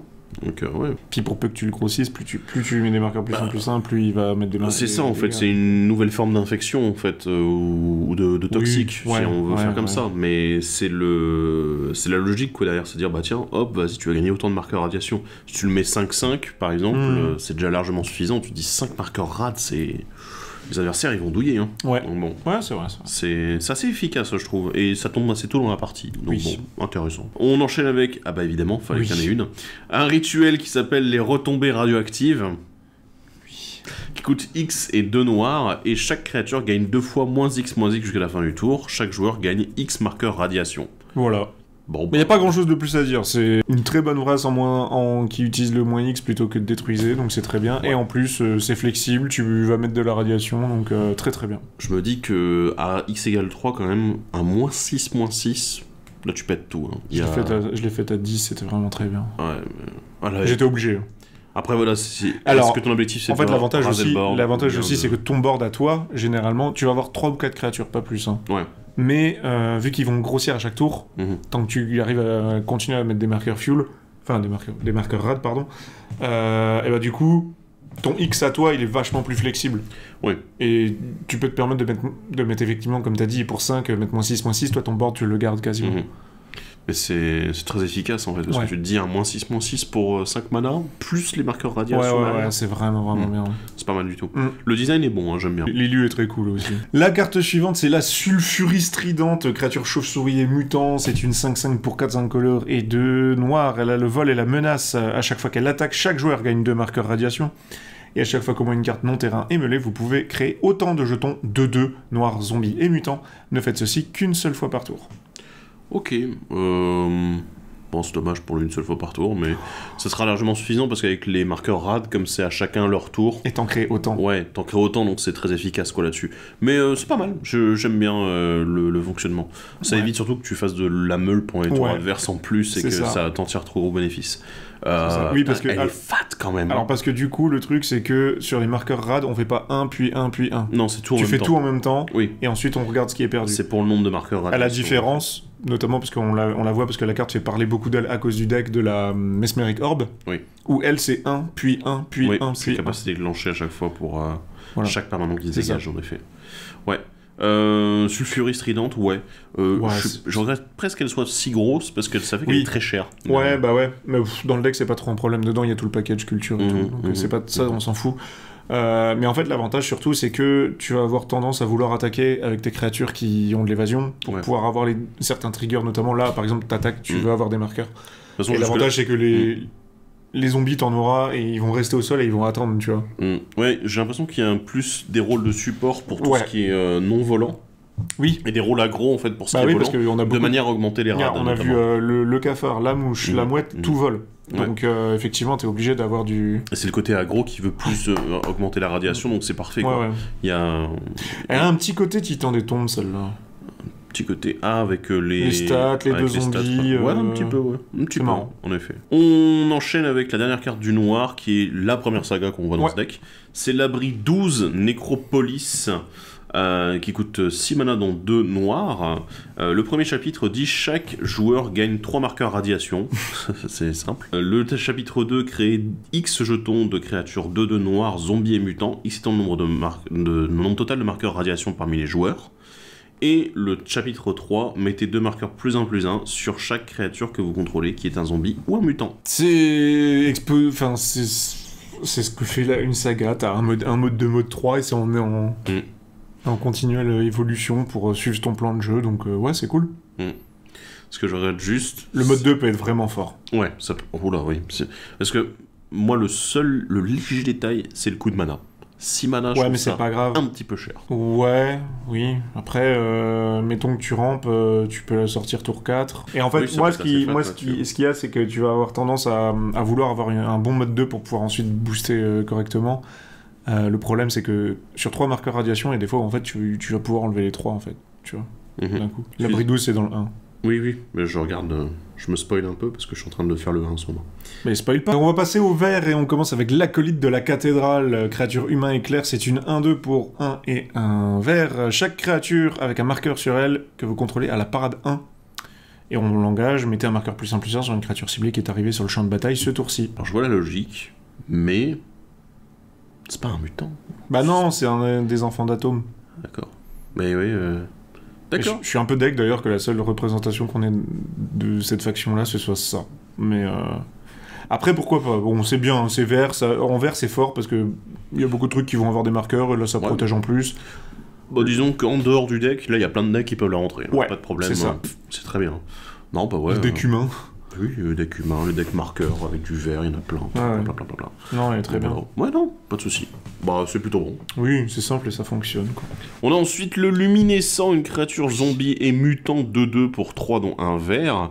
Il a le contact mortel. À chaque fois qu'il inflige des blessures de combat à un joueur, il gagne 4 marqueurs radiation. Et à chaque fois qu'un joueur meule une carte non terrain, vous gagnez un point de vie. Putain, excusez-moi. C'est qu'une Unco. C'est que une Unco. Ouais, c'est la puissance du donc rare, hein. Aussi bon que Strong en termes pour la radiation pour toi, parce que du coup tu vas gagner des points de vie sur ce que tu vas meuler. Donc, sur les adversaires vont meuler. Tout en fait, tu t'annules. Oui. La vache. Mais en fait c'est pas pareil. Enfin, Strong, quoi qu'il arrive, tu gagneras des points de vie. Oui. Toi par contre, au lieu d'en perdre, enfin tu vas en perdre puis en gagner. Oui. Mais tu en gagnes également sur ce que les adversaires meulent. Ouais. La vache. Ouais, luminescent et surtout très 4 marqueurs rad. 4 marqueurs quand il touche. Mais elle a contact mortel, tu vas pas bloquer. Gros, quoi. Tu vas pas le bloquer. Ah bah je pense que si, il y en a beaucoup de gens qui bloqueraient. On va passer au méga resseux Pato, créature paresseux et mutant, c'est une 8/8 qui coûte 10 génériques et 2 mana vert. Ce sort coûte 1 de moins à lancer pour chaque marqueur parmi les joueurs et les permanents. Il a le piétinement et il arrive sur le champ de bataille engagé. Ça me fait marrer l'illustration avec le panneau slow juste à côté. Évidemment, c'est fait exprès, voilà. Oui. Mais c'est pas très bien. Ouais, c'est un peu bas. Même avoir une 8/8 piète pour 2, il arrive en jeu engagé, donc il fera rien. Ouais. C'est marrant parce que ça me rappelle un peu l'avatar qu'il y avait eu en vert dans Dragon de Tarkir. Ça coûtait 2 verts et ça arrivait avec autant de marqueurs +1/+1. Ah oui. Voilà. Mais sauf que c'était mieux. Bah ouais, mais c'était une rare. Donc voilà, si vous voulez jouer quelque chose qui soit gros et avec les marqueurs, jouez l'avatar. Voilà, c'est plus. Il est mignon, mais il est très dispensable, ce méga risseux. Ouais, c'est ça. Il a piétinement, à la limite, ça marche plutôt pas mal. Avec tes marqueurs +1/+1, si tu veux t'amuser. Voilà. Parlons de piétinement. On va continuer avec un nouvel équipement. C'est le point assisté. Un artefact équipement qui coûte 2 dont un vert, il s'équipe pour 2, et la créature équipée a le piétinement, et à chaque fois que cette créature inflige des blessures de combat à un joueur, mettez autant de marqueurs +1/+1 sur elle. Elle était mieux dans le deck avec Kanigou. Oui, mais je comprends pas pourquoi elle est là. Si, pour les marqueurs. Oui, bien sûr, voilà, mais... Mais sinon, effectivement... Voilà. D'autant plus que bon... c'est pas un côté piétinement plus... C'est pas un mutant qui... Oui. Effectivement, c'est un mutant qui se fait prendre d'ailleurs une patate. À mon avis, ils se sont peut-être plantés, hein. Non, peut-être. Je ferai déjà 2 cartes dans le deck, qui ont rien à faire là. Ouais.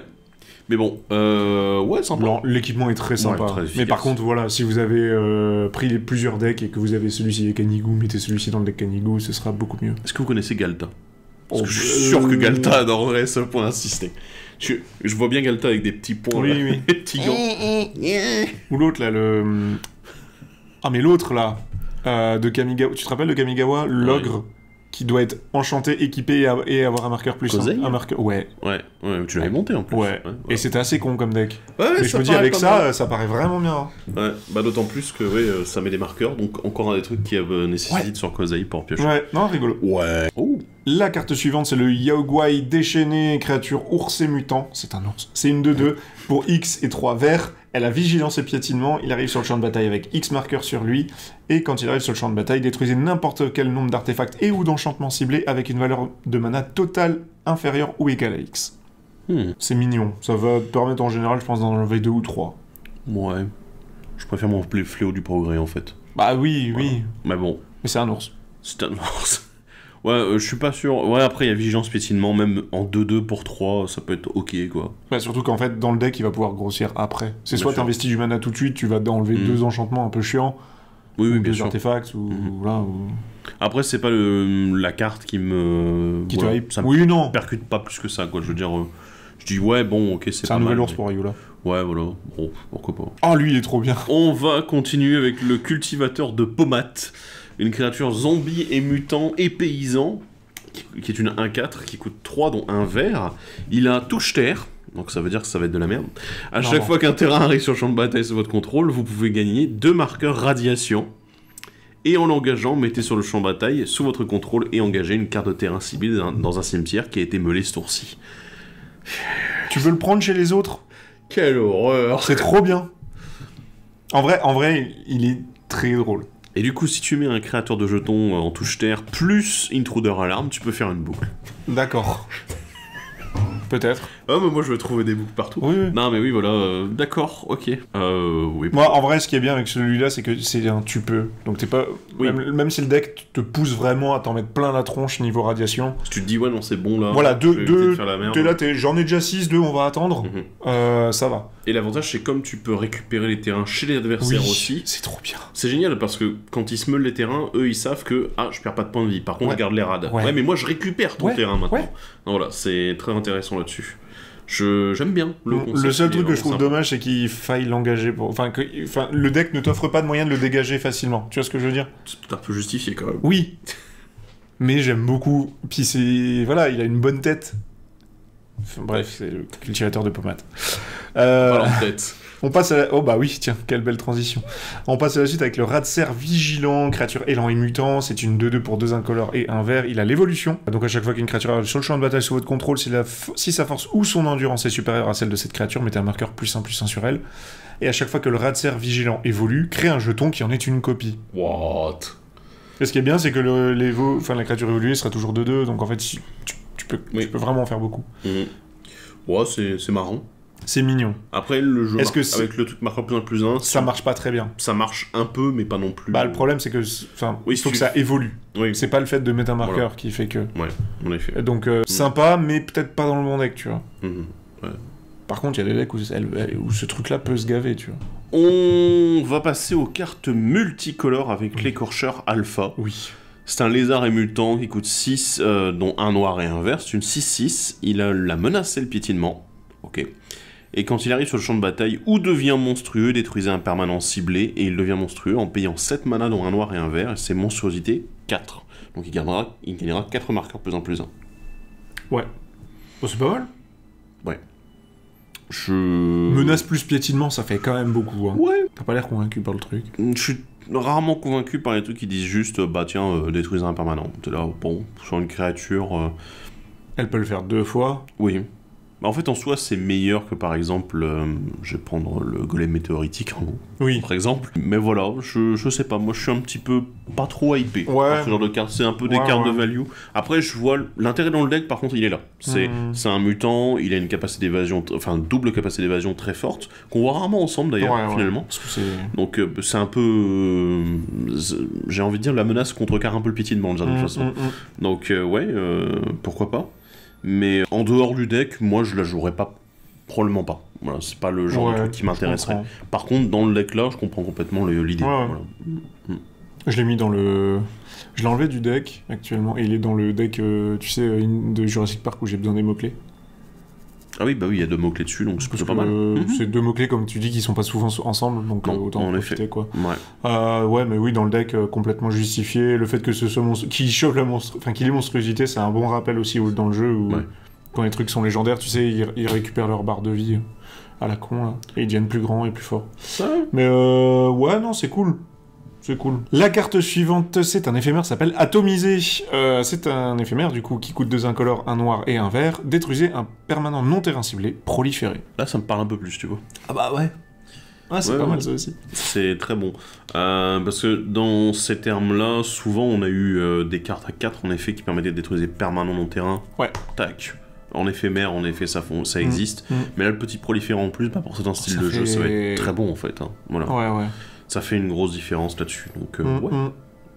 J'aime beaucoup le flavor text, encore Oui, une fois. Fusil à placement. Bravo. Donc ouais, on va continuer avec la boisson contaminée. Madame m'a pas l'air très convaincue. C'est un éphémère qui coûte X, un bleu et un noir. Piochez X cartes, puis vous gagnez la moitié de X marqueur radiation arrondi à l'unité supérieure.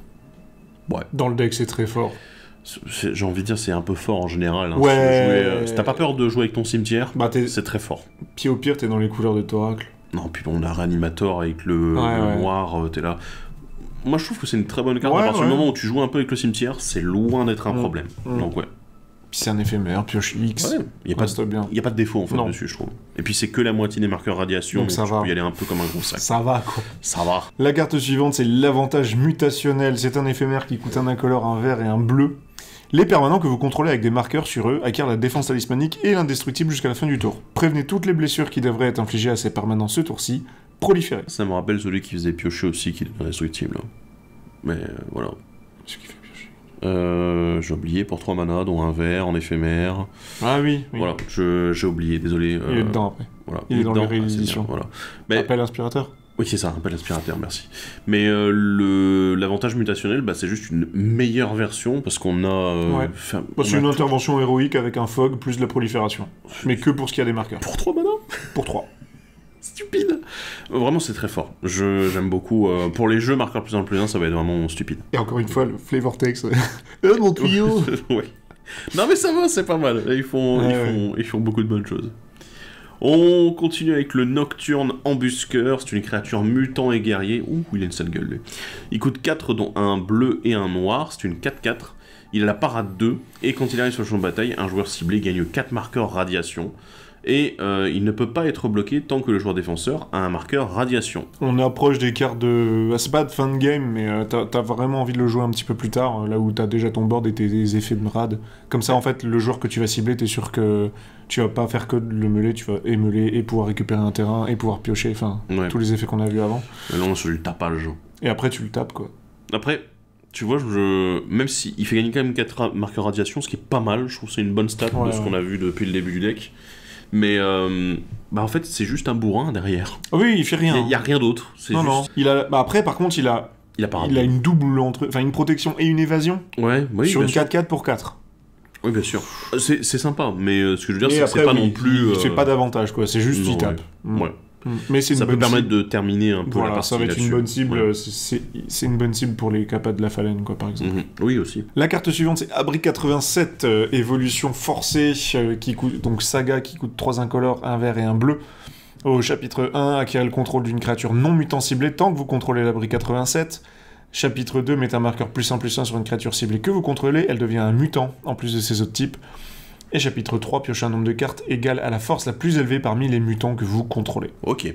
C'était l'usine à mutants du maître. Oui, voilà, donc bon, intéressant. Ouais, assez... Le premier mode, alors c'est flavor, mais le premier mode, je le trouve pas si fou. Non, ouais. Ça aurait été mieux de faire un jeton, par exemple. Bah, parce que prendre le contrôle, t'es là... Bon, alors, c'est très flavor, bien évidemment, c'est l'objectif. Mais derrière, tu te dis, bah ouais, non... Bof, quoi, ça va pas être terrible. Par contre, le 3 peut être vraiment fort. Le marqueur est plutôt pas mal. Le 3, ouais, ça peut être pas mal du tout. Mais encore une fois, le 2 est complémentaire du 3. Le truc, c'est que le 1, pour moi, il est carrément hors sujet, quoi. Voilà, ça... Ouais, mais ça peut être un bon avantage, en effet, sur le late game. Donc, puis bon, encore une fois de la pioche. On enchaîne avec les jeunes écorcheurs, une créature lézard et mutant, t'as décidément, qui coûte 4 dont un noir et un vert, c'est une 4/2 menace, et pour chaque carte de créature dans votre cimetière, chaque carte de créature dans votre cimetière a la récupération. Le coût de récupération est égal à son coût de mana. Pour ceux qui ne connaissent pas la récupération, shame on you. Ce qui est normal. Vous exilez une carte de créature de votre cimetière en payant le coût de mana de la capacité. En fait, vous allez mettre un nombre de marqueurs plus 1 égal à sa force sur une créature ciblée uniquement en rituel. Ouais, parce que vu qu'on va se meuler énormément, c'est quand même bien que les créatures puissent servir à autre chose en plus. Oui, quand elles sont au cimetière, pas seulement les ranimer, puisque finalement on propose assez peu pour le moment. Hein. C'est pas le genre de choses qu'on a vu beaucoup. C'est pas prévu. C'est pas vraiment prévu. Il y a 2-3 bricoles, mais c'est très léger. Mais ouais, le côté, on peut réutiliser avec la récupération. Pour le coup de mana, ça peut être cool. Parce qu'on a vu en plus que les créatures ont des coups de mana qui ont des bonnes stats en fait pour leur coup de mana, donc en général ce sera assez avantageux. Ça c'est pas mal du tout. Après, de manière générale, je veux dire, si vous voulez jouer... parce que si vous voulez jouer en dehors, c'est totalement jouable. En fait. Ah oui. Si tu dis, je joue Automeule avec, en plus, marqueur plus 1, pourquoi pas. Donc on reste un peu dans la même logique, mais peut-être sur un autre deck. Puis on est sur noir-vert. Donc ça, c'est cool. Yes. Voilà. Ouais, sympa. On va passer aux artefacts et on commence avec le lanceur Nuka Nuke. C'est un artefact équipement qui coûte 2 incolores, il a équipement 3, la créature équipée gagne +3, +0 et l'intimidation, donc peut pas être bloqué excepté par les créatures artefacts et ou des créatures qui partagent une couleur avec elle. À chaque fois que la créature équipée attaque jusqu'à la fin du prochain tour du joueur défenseur, ce joueur gagne 2 marqueurs radiation à chaque fois qu'il lance un sort. What? Ah oui, là c'est... non mais tu bouges pas. Ok... Ouais, c'est un peu une intimidation. Hein. C'est un peu une intimidation. Carrément. Oui. Surtout que tu peux... Alors, ce qui est très bien en plus, c'est que tu as un bon boost d'attaque, toujours pour le coup de mana que ça te demande. C'est efficace, ouais. Bon boost, ça te donne de une pseudo-évasion. Et après, effectivement, en plus, il a pas besoin d'infliger les dégâts, il faut juste qu'il attaque. Oui, donc c'est assez cool. C'est assez sympa là-dessus. Ouais. Même si elle survit pas à la phase d'attaque, on s'en fout. En fait, c'est la capacité s'est déclenchée, bam, vas-y. Yes, il y a une condition qui est mise sur le joueur en plus. Intéressant, j'aime bien. Dans la logique du deck, par contre, c'est parfait. Ah ouais, par contre, il est parfait. Voilà. En dehors, non, je pense pas tant que ça. Non, à la limite, pourquoi pas le +3, +0, une intimidation si t'as vraiment besoin. Dans les decks équipements où tu t'en fous, où t'as juste à lancer pour que ça s'équipe. Ah ouais, mais regarde, pour 2, +3, +0 intimidation, pour 2, c'est bien, tu vois. Oui, bien sûr. Tu peux l'équiper tout de suite, c'est cool. Bien sûr.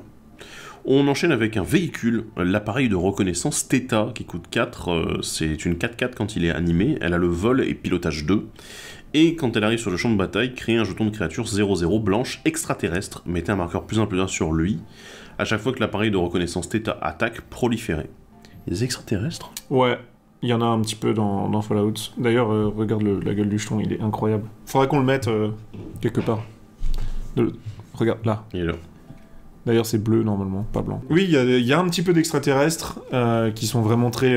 T'as vu Mars Attack oui, c'est un peu très ça. comme ça. Et en fait, ça, c'est dans un DLC du 3, je crois. Oh, ok. Ok. Bon, qu'est-ce qu'on en pense ? Ça va. C'est pas fou, t'auras pas envie de mettre des marqueurs sur lui. Enfin, tu pourras pas mettre de marqueurs dessus, de toute façon. Ouais. Quand il attaque, tu prolifères. On a connu mieux, tu vois. Genre, tu mets un colipervier, ça fait la même chose. Hein. En fait, ce que je trouve assez dingue, c'est que il crée une 1/1 et le véhicule est en pilotage 2. Putain, oui. C'est pas terrible, hein.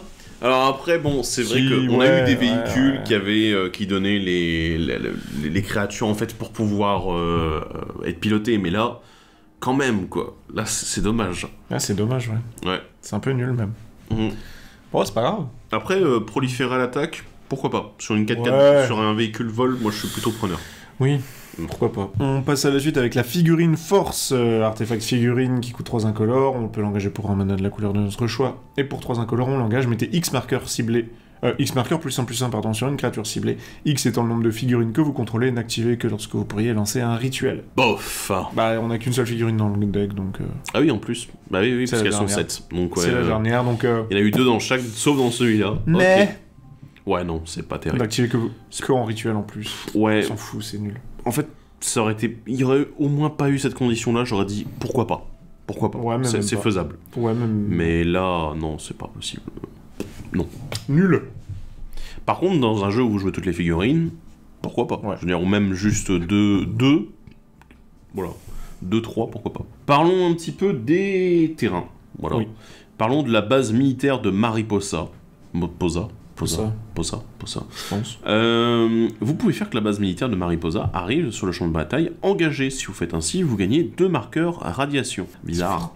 Vous pouvez l'engager pour faire du mana incolore ou bien payer 5, l'engager et piocher une carte. Cette capacité coûte 1 de moins à activer pour chaque marqueur radiation que vous avez. C'est vraiment fort. C'est très très fort. C'est ce qui fait que t'as envie de prendre les marqueurs en fait. Sur les 4 decks, à chaque fois, le terrain comme ça était nul. Ouais. On l'a toujours dit. À la limite, celui du blanc-bleu-rouge était ok juste pour le fait qu'il... Junktown. Non, Helios. Ah oui, il génère de l'énergie, mais à côté, l'autre capacité est nulle. Oui. Mais là, c'est la première c'est bien, fois hein. Là, t'es... Oh, mais... où tu te dis, ah ouais, quand même. Ouais. Je le sens pas mal, ça. Ouais.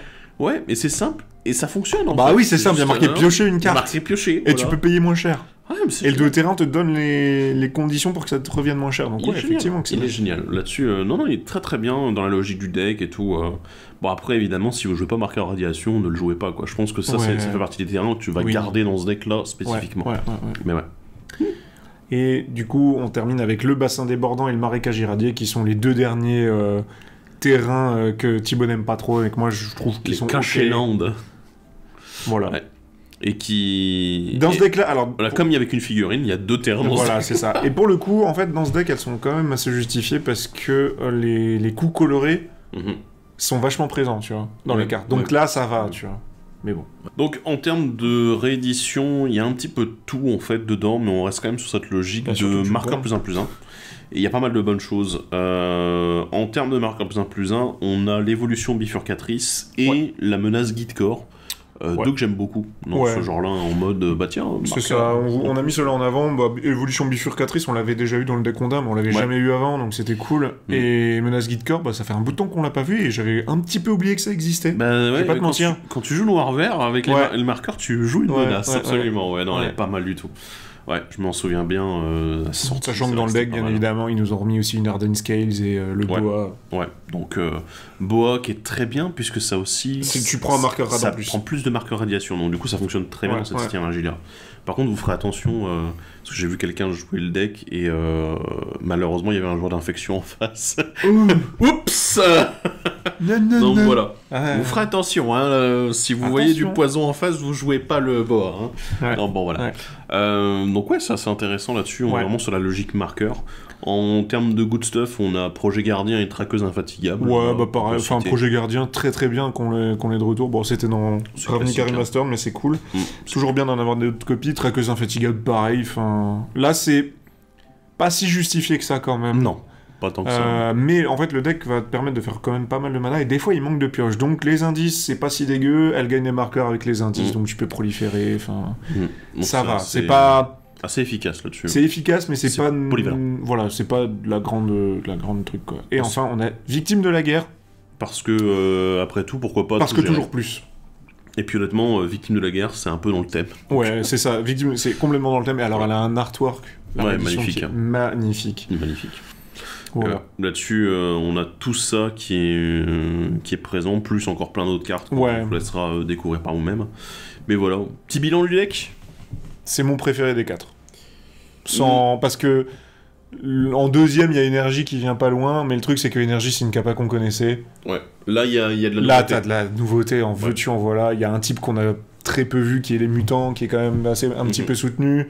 Il y a des persos que j'aime beaucoup de la série, donc forcément, ça aide aussi un peu à attacher au deck. Et ouais, voilà, c'est une combinaison de tout ça qui fait que c'était mon a priori avant. Une fois que j'ai fait le deck, et j'ai pris le deck et que j'ai fait 3-4 parties, c'est vraiment resté mon a priori. C'est plus un a priori. Ouais, c'est un a priori. C'est un avis. Conviction, quoi. C'est une conviction, c'est un avis. Vénérer l'homme Fallen, parce que c'est vraiment... Je pense vraiment... Bon, là, il va y avoir l'effet de mode. Ouais. Mais je pense que Radiation, ça va être une thématique qui peut être vraiment très très forte. Et au-delà du deck, juste en parlant de l'homme Fallen, ça peut être enfin le commandeur meule efficace qu'on attendait depuis Phénax. Ouais. Parce que bon, Phénax c'était mignon, mais c'est... Bruvac, c'est toujours pareil en fait. Le truc, c'est ce que je disais en début de vidéo, c'est que quand tu joues Meule, tu vas te dire, bah en fait, je dois descendre, 110, 115 cartes. Ouais. Là, tu peux te permettre de faire autre chose. Et c'est ça qui est cool, hein. C'est la flexibilité apportée par l'homme Fallen qui fait que le deck, ça rend le deck très bien. Et c'est très fluide, t'as pas franchement l'impression d'être une menace, mais t'en es quand même une, et les autres le ressentent pas comme ça non plus en fait. Parce Ouais, que c'est ils très se disent, passif, bah mais si en c'est fait. tout le monde, c'est pas grave. C'est très passif. C'est ça. À C'est l'inverse de moins l'infection. agressif que de l'infection, voilà. C'est ça. C'est moins dans ce style-là. Exactement. donc, ouais. Moi, je rejoins ton avis. Alors, est-ce que je le mets au-dessus ou en dessous du deck énergie? Je comprends ton argument, mais moi je suis heureux qu'énergie en fait Oui. ait vraiment un complément qui a fait que d'un seul coup la stratégie est jouable. Ouais, ouais. Donc voilà. Mais celui-là, je suis tout à fait d'accord comme quoi c'est ouais. vraiment un bon deck. Ça fait Parce c'est frais en fait. Voilà, pour revenir un peu sur les deux premiers decks, parce qu'on va encore leur mettre une petite claque dans la gueule, hein, voilà. Je suis toujours content un petit peu de faire ça. Ah, César, Mais il est pas si mal. Le deck César et le deck Canigou, bah en fait, j'avais ce petit sentiment comme quoi il y avait beaucoup de cartes qui étaient bien juste seules et qui avaient un manque de Ouais. synergie globale. Ouais. C'était les pièces, fallait un petit peu forcer pour qu'elles s'imbriquent les unes dans les autres en termes de synergie. Surtout avec Canigou. Surtout Canigou. César, c'était un peu moins le cas, mais il y avait quand même des moments où tu te disais, ouais, cette carte-là, elle est là, mais bon, elle est bien. Mais elle fait pas grand-chose avec le reste du deck. Et là, il y en a on que est deux. complètement à l'inverse. Ouais, parce que on a un des commandants. Alors déjà, ce qui est très rare, parce que bon, le reste, les autres decks, souvent il y avait des commandants qui étaient un petit peu hors sujet. Oui. Voilà. Là, c'est probablement celui dans lequel on a le plus de globalement des commandants qui sont dans le sujet. Bon, allez, peut-être deux qui sont vraiment pas dedans. Ouais. Et tu regardes le reste, bah tu te dis, il y a une autre carte qui est pas trop dans la thématique, et puis c'est tout. Ouais, ouais. Voilà. Et tout le reste, c'est vraiment de la synergie, et globalement, c'est tout, bah vas-y, ça fonctionne ensemble, on met des marqueurs rad, on met des marqueurs +1/+1, on ramasse des cartes de la meule, vas-y, on va faire des choses, on prolifère. Tu te dis, oh la vache, quoi. Tu sais que le deck, en fait, il envoie, et que juste, il peut continuer en boucle. Donc ouais, je suis d'accord avec ton avis là-dessus. Pour moi, celui-là et le deck Science, les deux sont des decks qui sont vraiment très forts et beaucoup plus synergiques en fait et beaucoup mieux construits en fait en soi. Donc désolé pour les deux autres decks, mais après bon, le deck César est assez aggro, il est bon, c'est intéressant. Ça reste un bon deck qui est vachement facilement améliorable pour en faire quelque chose de bien. Là où par contre le dernier, ça va être un deck où tu vas prendre les pièces pour les mettre ailleurs, je pense. Mais, ou alors il faut vraiment réinventer le deck un peu en gardant quelques-uns des éléments qui sont cool dedans. C'est ça. Mais ouais. Mais là-dessus, franchement, je pense que c'est vraiment un bon deck aussi. Mon seul regret, c'est que t'as pas assez de récupération de ce que tu meules et c'est un tout petit peu dommage. Ouais, c'est un peu léger. Voilà. Parce que ça mériterait peut-être presque d'être combiné avec le deck Reanimator. Ouais, tu peux du set d'avant, tu pourras récupérer 3-4 cartes, notamment les cartes qui réaniment. Hein. Mais ouais, ça va être le seul point que j'ai, c'est que en fait, le fait de voir partir des grosses pièces importantes que t'aurais aimé toper au cimetière et te dire, bah j'ai rien pour les récupérer. Même une créature, hein, qui pouvait te dire, bah si tu meules, tu peux payer tant pour récupérer là une créature, une carte de créature et la remettre dans ta main, ça aurait été cool. Un peu une simili madness en fait. Ouais, voilà. En disant, bah tiens, si jamais tu meules cette carte, tu peux la lancer pour le coup de folie. Qui n'est pas folie du coup. Mais ouais. Voilà, c'est le seul bémol, c'est que pas assez de récupération, mais sinon, putain, qu'est-ce que c'est bien. Enfin, ça met une pression constante. Et en même temps, les gens ils font bah ouais, mais en fait c'est tout le monde, donc c'est pas grave. Ouais. Et puis t'as pas une grosse présence de borne non plus. T'es pas sur genre 2-3 créatures. T'as 2-3 créatures qui sont plutôt bien, qui se boostent un petit peu à la fois, mais c'est assez qui peuvent être 8-8-9-9 quand même. Donc bon, les gens, et après, ils ont tendance à faire ah, mais du coup, je vais essayer de te le cibler. Et puis tu fais bah ouais, mais non. Ouais. Des fois, comme t'es en bleu, noir, vert, t'as de la rampe, t'as de la gestion, t'as de la protection, donc t'es content quoi. Donc ouais. Un deck qui l'est bien. Ouais. Ça fait plaisir parce que c'est vrai qu'en termes de deck Sultai, donc bleu, noir, vert préconstruit, on n'en a pas eu tant que ça et souvent c'était pas terrible quand même. Le dernier c'était. Bah le Kasmina, je pense. Le Mu. Kadina.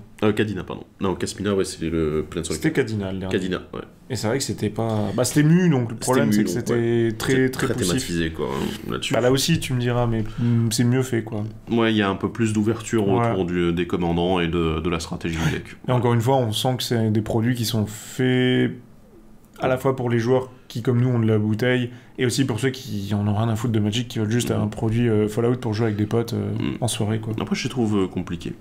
Allez, on va faire le récap des decks et un peu le bilan de cette extension Fallout. Ok. On commence par ce qui va pas. Les putains de boosters collector, c'est quoi le problème? Ils sont introuvables. Ah mais c'est une horreur. Voilà, nous on a reçu une boîte de la part de Ah mais Wizard. Voilà, donc- je suis c'est allé... partout pareil. Ouais, C'est- voilà. Bah, en fait, Wizard a livré qu'un sixième de la commande auprès des fournisseurs, c'est ridicule. Super. Un sixième, c'est rien, enfin, C'est un peu dommage. Voilà, donc on attend de voir des nouvelles là-dessus. Peut-être qu'au moment où la vidéo sortira, on aura eu des nouvelles. Je croise les doigts énormément. Qu'est-ce qui va bien? Encore une fois, on se retrouve face à des decks, je pense, qui jouent plutôt bien les uns contre les autres. Moi, je les ai vus jouer, et j'avais l'impression que ouais, ça tournait plutôt pas mal. Mais en dehors, en fait, j'ai l'impression qu'il y en a qui se jouent mieux contre d'autres decks, Ouais. en termes de non préconstruits, que certains. C'est Voilà. lequel? Bah, par exemple, moi, l'homme Fallen, là. Ah oui, contre d'autres moi je decks, l'ai joué contre pas du tout des précos. Ah oui, non, mais il se lui, démerde très bien. il tabasse bien, donc voilà. Le Science, moi, je l'ai aussi joué contre des non-précos. Enfin, pas de cette extension-là, il y avait un préco d'une autre extension, mais. Ouais, ça envoie du lourd, quoi, quand il n'y a pas trop de problèmes. Ouais, non, ça envoie bien. Ouais. Mais les deux autres decks, je les ai vus jouer, et en fait, bah, ça touille un peu. Non, le César, en vrai. César, il tabasse un peu, mais il est pas aussi rapide en fait que d'autres préconstruits. Donc voilà, je sais pas, il y a un petit truc là. J'avais des... Moi, j'ai toujours, je suis désolé, hein, je reviens toujours dessus, j'ai toujours l'avis négatif sur les deux mêmes decks, mais en même temps, pour moi, il y a un truc qui cloche quoi dedans. Ouais. Après, j'avais le sentiment en fait qu'avec le deck César, et que je disais que ça me rappelait le deck Imperium. C'est vrai parce que en fait, quand tu le regardes jouer, il fonctionne de la même manière, mais en fait, le problème, c'est qu'en plus de ça, ils ont essayé de donner un aspect aristocrate qui fait que du coup t'as pas forcément envie parce que quand je l'ai vu jouer il y avait quand même vachement de mal à avoir un board, ce qui est un peu gênant parce que même le moindre jeton t'es là ouais mais j'en ai besoin du jeton, et c'était pas rare que le gars était là à devoir lancer sa phase d'attaque, attaquer avec son jeton qui sacrifie tout de suite pour en refaire deux. Alors c'est très bien parce que t'as des effets et tout, mais le problème c'est que du coup t'es là mais du coup genre ma phase d'attaque elle était inexistante, tu vois. Quand tu couples ça avec le fait que l'autre commandant du deck, tu peux rien en faire. Ouais, il est pas bon dans le... Ou alors c'est pour autre chose. Donc tous ceux qui vont se dire je vais acheter le deck César parce que ça a l'air rigolo et machin, en fait ils vont tous jouer la même chose quasiment, ou très peu. Et le deck Kanigu, c'est ce que je dis, c'est que c'est un add-on pour d'autres decks qui existent déjà, tu vois. Mais c'est parce que le truc il a trop le cul entre deux chaises parce qu'il veut jouer artefact, enchantement et équipement comme le faisait Galéa, mais Galéa le faisait mieux, tu vois. Je pense que c'est surtout le Go Wide et Go Tall qui est... Il y a un dysfonctionnement complet autour de ça qui est très bizarre. Mais ouais. C'est assez étrange là-dessus. Le ressenti est pas le même. Moi, j'ai l'impression d'avoir deux équipes de design qui ont travaillé sur les decks. Une qui a travaillé sur les deux qu'on a cités, donc les mutants et le science, et une autre qui a travaillé sur les deux autres qui étaient un peu plus à la cool, quoi. Ou alors ils ont upgrade les decks science et mutants en mode ah ouais mais en fait on pense qu'ils sont parce pas que assez ceux-là forts. ils sont moins améliorables surtout. Oui aussi, bien sûr. Tu vois, il y a de ça aussi. C'est vrai que le deck science, le problème, moi j'ai commencé à regarder pour l'améliorer, j'étais là, en fait je vais d'avoir 5-6 cartes que je peux rentrer, je vais devoir remettre des bons artefacts et puis c'est tout. Et Rad, pareil, c'est soit tu te dis je repars de zéro et tu gardes Omphalen, et comme on disait tout à l'heure, c'est que c'est ta seule source de trucs. Ouais, après je suis pas forcément d'accord pour celui-là, parce que non mais il est prolifération, ça... Ouais, mais tu perds tu perds l'identité du deck, tu vois. Non, je pense pas. Sans lui, je sais pas. Tu mets les meilleurs rats du deck, tu mets de la prolifération à côté, les bonnes proliférations qui tabassent bien. Ouais. Moi, je suis sûr que celui-là, il est améliorable, mais de fou furieux. Mais en tout cas, par contre, je continue à être content sur un truc, c'est que, à l'exception, à 2 cartes près, peut-être, toutes les refs, ils tombent pile poil avec ce qu'est la saga, et donc ça, c'est cool, quoi. Ouais. J'aime bien, j'aime beaucoup ce qu'ils ont fait avec. Je trouve que l'univers est assez bien rendu et que surtout le fait qu'on explore tous les Fallout, on a tout depuis le tout premier et vraiment tous les opus, même 76. Oui. Mais voilà, c'est assez intéressant aussi en fait d'avoir tout ça disponible et de se dire il y a tout l'univers qui est retranscrit. Et qui est bien retranscrit. Même les concepts. La fortification, ça m'a bien fait rire. Ah oui, c'était sympa. Voilà. Mais c'est vrai que là-dessus, mais comme on avait dit dans notre bilan de 2023, je pense que c'est probablement le meilleur modèle de dire on a quelques decks, des boosters collectors à côté en plus, mais pour présenter du Universes Beyond, en fait, ça donne envie en fait. À chaque fois, t'es là, j'ai les decks, j'ai toute la collection. C'est ça. Voilà. Après, on verra avec le truc qu'ils vont tester cet été avec Assassin's Creed, avec le petit set, on verra ce que ça donne. Mais... Voilà, ouais. Mais la bon. Aftermath, on verra bien. Mm. En tout cas, ça, pour moi, l'extension au global me convainc. Elle est très bien. Et vous? Bah ouais, et vous? Et vous? Qu'en pensez-vous? Bah oui, et vous? On vous attend vos réponses. Ouais, bah déjà sur ce deck-ci, déjà d'abord, de dire c'était quoi ce qu'il fallait qu'ils disent? Je ne sais plus. Ouais, mais eux, ils s'en rappelleront dans les commentaires. Ils s'en rappelleront. Rappelez-vous de ce qu'on a dit il y a quelques minutes, mais on s'en souvient déjà plus parce qu'on déblatère beaucoup trop de conneries. Est-ce que vous avez pris ce deck? Est-ce que vous pensez que c'est bien? Comment est-ce que vous allez l'améliorer? Est-ce que vous préférez le mettre ou l'Homme Sage alors qu'on sait tous que c'est l'Homme Sage qui est meilleur? Et qu'est-ce que vous avez pensé au global de Fallout? Voilà. Et sur ce, on va se laisser. On se dit à la prochaine pour 2 prochaines vidéos non-analyse, plus la FAQ, la préparation pour la FAQ, tout ça, pour les 10 000 abonnés. Et voilà. Bon. Bref, à la prochaine et salut à tous. Ciao.